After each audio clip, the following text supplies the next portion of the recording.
Bismillahirrahmanirrahim. Assalamualaikum warahmatullahi wabarakatuh. Pada kesempatan kali ini saya akan menjelaskan tentang materi simulasi bisnis, yaitu berjudul Product Development. Nah, materi yang nanti akan saya jelaskan di sini berkaitan dengan tentang bahasan Unique Selling Point atau UPS, kemudian ada Unique Value Proposition UVP, dan Competitive Landscape. Oke, kita langsung saja ke pembahasan yang pertama, yaitu Unique Selling Point atau USP. Oke, pengertian dari Unique Selling Point adalah faktor atau pertimbangan dari penjual sebagai alasan bahwa produk atau jasa mereka lebih baik dari kompetitor. Jadi di sini di Unique Selling Point ini penjual membuat produknya itu berbeda dengan perusahaan lain, atau dengan kata lain mempunyai keunikan produk dibandingkan dengan perusahaan lain. Dari definisi entrepreneur di atas terlihat jelas bahwa USP adalah suatu hal yang harus dibuat oleh setiap brand agar produknya terlihat lebih menarik dari kompetitor. Jadi keunikan ini menjadi suatu ketertarikan dari calon pembeli untuk membeli produk kita. Kemudian selanjutnya adalah setiap konsumen yang akan membeli sesuatu tentunya akan membandingkan beberapa produk yang terlebih dahulu sebelumnya akhirnya menjatuhkan pilihannya. Ada beberapa hal yang dipastikan menjadi pertimbangan konsumen sebelum memilih sebuah produk. Misalnya, ada harga, keuntungan yang ditawarkan, dan kepopulerannya. Hal itu juga selaras dengan penjelasan yang diberikan oleh Neil Patel yang menyatakan bahwa USP adalah suatu tujuan bisnis yang spesifik agar brand lebih dikenal.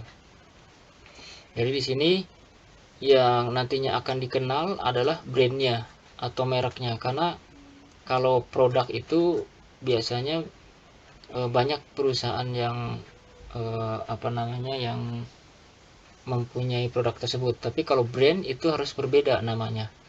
Brand atau merek itu harus berbeda, harus mempunyai nama yang berbeda.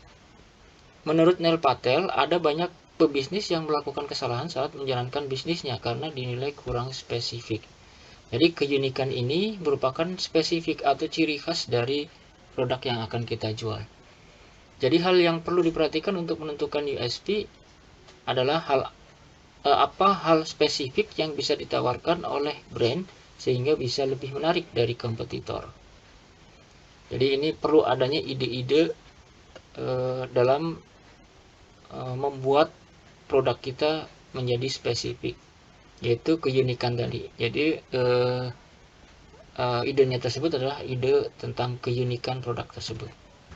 Oke, nah ini ada cara mengidentifikasi USP dari brand agar dapat meningkatkan penjualan adalah sebagai berikut. Pertama adalah tempatkan diri pada posisi pelanggan.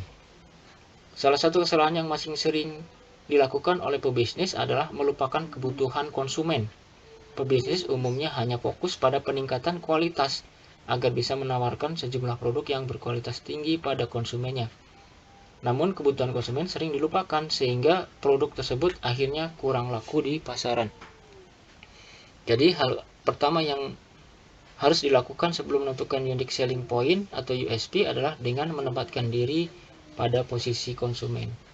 Jadi kita harus memperkenalkan produk kita ke konsumen, ya, supaya produk kita bisa dikenal oleh konsumen, dan setelah itu konsumen bisa mencobanya produk kita. Kemudian kalau misalkan tertarik, konsumen bisa membeli produk kita. Kemudian selanjutnya adalah ketahui motivasi konsumen saat membeli produk. Nah, di samping tadi kita menempatkan diri di konsumen, kita juga harus bisa mengetahui motivasi konsumen saat membeli produk kita. Nah, di sini ada contoh ya, misalkan suatu produk yang market segmentnya adalah rata-rata berusia 18 sampai 22 tahun dan status sebagai pelajar hingga mahasiswa. Kemudian tentunya kalian harus bisa menyediakan produk yang harganya terjangkau bagi mereka. Selain memiliki pelayanan yang memuaskan, kamu juga menciptakan USP dari produk yang ekonomis sesuai dengan kantong pelanggan. Jadi USP-nya itu yaitu berdasarkan produk yang ekonomis dan sesuai dengan kantong pelanggan. Jika produkmu sesuai dengan selera mereka, ditambah lagi pelayanan yang terbaik, pastinya kamu bisa mendapatkan apa yang disebut dengan customer loyalty atau kesetiaan pelanggan. Kemudian selanjutnya ada membandingkan dengan produk pesaing. Ini fungsinya sangat penting sekali karena kita bisa melihat di sana, bisa membandingkan apakah produk kita mempunyai keunggulan atau kelemahan. Kalau misalkan produk kita mempunyai kelemahan, dengan adanya pesaing kita bisa meniru ya, membenchmark dari perusahaan tersebut berkaitan dengan keunggulannya. Pastinya dengan sesuai dengan dengan kreativitas dan inovasi dari perusahaan kita sendiri. Jadi ada pembedanya ya tentunya. Kemudian kalau misalkan dari kelemahan dari perusahaan pesaing, kita bisa melihat kelemahan tersebut sebagai suatu masukan bagi perusahaan supaya kita bisa mengisi kelemahan tersebut dengan keunggulan kita, dengan keunggulan perusahaan kita. Saat mengetahui hal positif dan negatif dari produk, tentunya akan lebih mudah untuk menentukan USP. Ini adalah cara mengidentifikasi USP. Kemudian selanjutnya ada 3 cara menentukan unique selling point, yaitu gali kebutuhan konsumen. Contohnya misalkan mengadakan survei langsung ya terkait dengan nanti menanyakan tentang pelayanan, kualitas produk, harga, dan lain sebagainya. Kemudian ini dikumpulkan sebagai bahan evaluasi apabila nanti terjadi kekurangan di produk kita. Kemudian memberikan kepuasan. Nah, kepuasan ini adalah kepuasan berkaitan dengan gengsi dari pembeli pada saat membeli produk kita. Artinya produk kita harus mempunyai kesan eksklusif ya, dan mempunyai fungsi dari produknya. Kemudian buat konsumen merasa istimewa dengan membeli atau mengkonsumsi produk yang Anda jual. Cara ini sudah dilakukan oleh Apple dengan sistem operasi iOS, di mana orang rela antri untuk membeli produk tersebut meskipun harganya mahal. Padahal kalau dilihat fungsinya itu sama saja dengan Android. Kemudian selanjutnya, lihat USP milik kompetitor, evaluasi unique selling point Anda dengan kompetitor. Apa yang menjadi keunggulan Anda dan kekurangan kompetitor. Nah, itu bisa dijadikan peluang bagi kita untuk dijual ke pasaran. Kemudian selanjutnya adalah manfaat dari pembuatan USP untuk bisnis. Yang pertama adalah menawarkan keuntungan secara jelas. Jadi keuntungan perusahaan untuk mereka itu harus kita harus kita tekankan atau jelaskan kepada calon konsumen supaya nanti konsumen bisa melihat keuntungan dari produk kita. Contohnya misalkan di sini ada berkaitan dengan keunikan produk dan layanan konsumen. Misalnya Anda menawarkan layanan makanan pesan antar 24 jam nonstop selama pandemi. Nah, di sini sudah jelas bahwa ini akan memudahkan konsumen.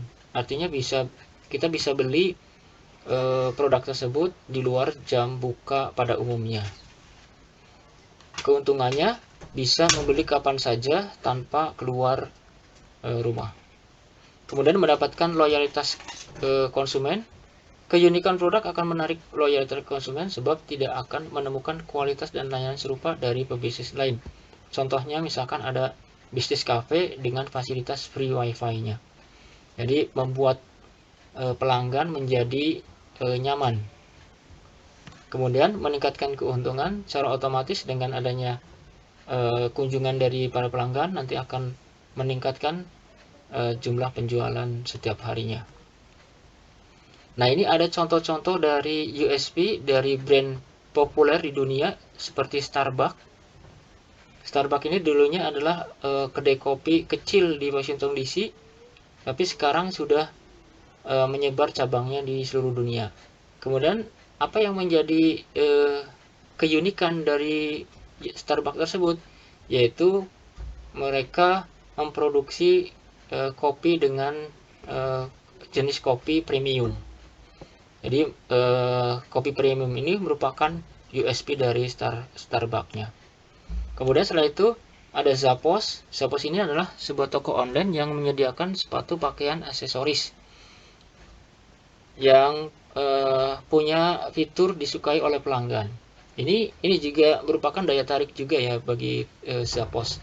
Kemudian selain itu juga pelayanannya juga memberikan pelayanan berupa pengiriman dan pengembalian secara gratis.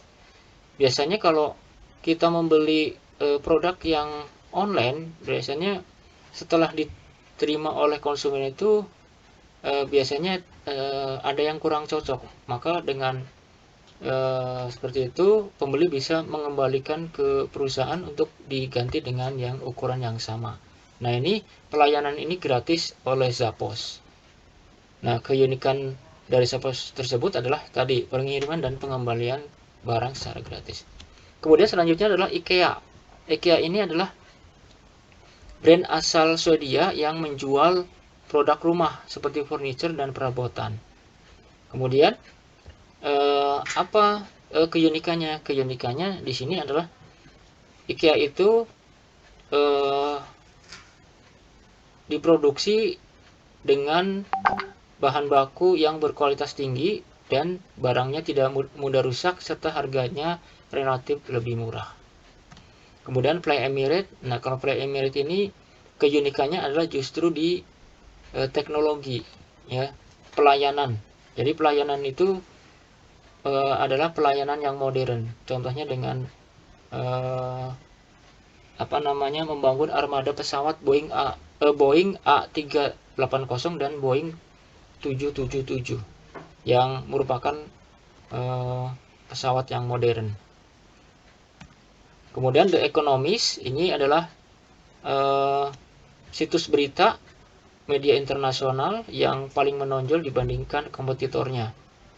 Jadi The Economist ini keunggulannya atau keunikannya adalah dia itu ada menambahkan elemen yaitu yang disebut dengan storytelling. Ya, storytelling. Nah, ini merupakan keunikan dari The Economist. Oke, itu adalah penjelasan dari USP. Kemudian selanjutnya ada penjelasan tentang Unique Value Proposition atau UVP. Sesuai namanya, Unique Value Proposition berarti sebuah nilai unik yang diciptakan oleh perusahaan untuk para target konsumennya. Kalau tadi pertama USP itu adalah produknya yang unik, kalau yang ini adalah nilainya atau manfaatnya yang unik. Dalam mencari sebuah unique value proposition, biasanya kamu akan melakukan berbagai cara baru dalam segmentasi pasar. Nah, dalam segmentasi pasar ini Anda bisa menggunakan UVP ini ya. Namun sering juga UVP ini juga dibuat untuk memperluas kebutuhan pasar. Pangsa pasarnya diperluas. Misalnya seperti AirPod dan wireless, ya, yang tadinya itu tidak dibutuhkan oleh masyarakat, tapi dengan adanya produk ini, masyarakat atau calon konsumen itu merasa membutuhkan. Menurut Harvard Business School, untuk dapat menentukan unique value proposition, kamu dapat menyiapkan 3 pertanyaan. Pertanyaan utama yaitu pertama, konsumen mana yang akan kamu tuju? Segmentasinya itu harus jelas dulu. Kemudian kebutuhan dari segmentasi konsumen tersebut itu apa? yang harus dipenuhi. Kemudian, berapa harga wajar menurut konsumen dan harga yang dapat menghasilkan profit bagi bisnismu. Jadi ini berkaitan dengan harga jualnya ya. Nah, ini ada manfaat dari unique value proposition, yaitu keberadaan unique value proposition bagi sebuah bisnis sangat penting. Komponen ini bertindak sebagai pernyataan yang digunakan perusahaan untuk memberikan gambaran besar mengapa konsumen harus membeli produk atau menggunakan jasa. Jadi kalau disimpulkan bahwa UVP ini bisa dilihat dari keterangan-keterangan atau informasi-informasi atau pernyataan yang diberikan oleh perusahaan, bisa melalui website atau media sosial untuk diinformasikan kepada konsumennya bahwa mereka itu mempunyai keunggulan-keunggulan dibandingkan dengan kompetitornya. Nah, ini ada 6 karakteristik unique value proposition. Ya, karakteristik dari UVP ini ada 6, yaitu daya tarik visual, menambahkan visual pada statement. Jadi di statement itu ada visual gambar atau video ya untuk menjadi daya tarik. Kemudian definisi tujuan yang jelas.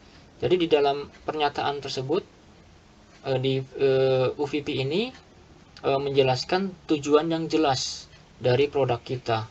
Nah, nanti bisa dicantumkan di dalam website atau mungkin di media sosial yang merupakan media sosial resmi dari perusahaan kita. Kemudian kesederhanaan. Nah, kesederhanaan ini bisa berupa statement atau headline yang sederhana dan jelas, atau bisa disebut dengan tagline ya. Bisa disebut juga dengan tagline yang sederhana namun mudah diingat. Nah, MVP ini juga sebagai sarana untuk kampanye iklan. Selanjutnya adalah pernyataan keunggulan kompetitif yang jelas. Jadi ada pernyataan bahwa produk kita itu unggul daripada produk lain. Selanjutnya adalah pernyataan yang jelas bagaimana memecahkan masalah pelanggan. Nah, ini juga sama berkaitan dengan pernyataan. Jadi di sana diterangkan juga bahwa produk kita itu bisa memecahkan permasalahan dari pelanggan tersebut. Kemudian yang terakhir adalah call to action, yaitu UVP ini sangat efektif untuk mengubah calon konsumen menjadi konsumen sesungguhnya yang menghasilkan uang untuk perusahaan. Nah, ini ada 3 contoh unique value proposition, yaitu Visa, it's everywhere you want to be. Seperti yang kamu ketahui, dengan menggunakan Visa, kamu bisa bertransaksi di mana saja di seluruh dunia, sehingga unique value proposition seperti di atas cukup tepat menggambarkan. Kemudian ada FedEx, when it absolutely positively has to be there overnight. Sebagai perusahaan jasa pengiriman internasional, FedEx mendefinisikan nilai perusahaan dengan dapat mengirimkan barang hanya dalam semalam saja. Kemudian iPod, 1000 songs in your pocket, sebagai gawe yang berfungsi untuk mendengarkan lagu yang praktis dan muat diletakkan dalam kantong. iPod memberikan benefit bagi para konsumennya dengan dapat mendengarkan 1000 lagu. Itu adalah UVP ya. Kemudian yang selanjutnya adalah competitive landscape atau persaingan antar kompetitor. Ya, ini mengacu pada sifat persaingannya. Jadi deskripsinya adalah mencakup beberapa topik seperti jumlah perusahaan yang sejenis dengan perusahaan kita itu di daerah tertentu ada berapa. Kemudian setelah itu ada ukuran perusahaan, ukurannya besar atau kecil, kekuatan, kelemahan, hambatan masukan keluar, ancaman substitusi. Jadi ini mirip dengan analisis SWOT ya. Kemudian faktor pendorong dari perubahan landscape persaingan itu ada perubahan teknologi yang cepat telah mulai mengganggu berbagai industri. Misalnya kemajuan dalam jaringan komputer interaktif dan telekomunikasi telah mengaburkan batas-batas industri hiburan saat ini. Jadi sekarang ini kita bisa mengakses dari belahan dunia manapun dengan menggunakan jaringan komputer. Kemudian model bisnis baru membuat bisnis konvensional menjadi usang. Munculnya e-commerce membuat modern bisnis retail menjadi terancam. Kemudian persaingan semakin intensif. Perusahaan ini tidak hanya menghadapi pesaing lokal tetapi juga global. Melalui saluran online, perusahaan asing dapat memasarkan produknya ke dalam negeri. Kemudian ada transparansi harga yang lebih besar, tumbuhnya kesadaran lingkungan, perlindungan konsumen, ketegangan geopolitik karena adanya kepentingan. Oke, selanjutnya adalah apa dampak dari perubahan landscape kompetitif, yaitu terjadinya pergeseran dalam landscape kompetitif sering menyebabkan sumber keunggulan kompetitif konvensional tidak relevan lagi. Itu memaksa banyak perusahaan untuk meninjau kembali strategi yang sudah ada, apakah akan tetap relevan di masa yang akan datang. Misalnya, di masa lalu perusahaan memperoleh keuntungan dengan menciptakan branding melalui anggaran iklan yang besar. Sekarang, itu mungkin tidak lagi efektif. Banyak perusahaan kecil dengan anggaran minimal dapat menggunakan media sosial yang murah untuk iklan. Iklan memiliki paparan pemirsa yang lebih luas daripada televisi atau radio. Maksudnya di sini iklannya adalah iklan melalui media sosial. Oke, mungkin gitu saja untuk pertemuan kali ini. Nah, ini sumber referensinya ya. Ada 4 sumber referensi. Sekian, terima kasih. Assalamualaikum warahmatullahi wabarakatuh.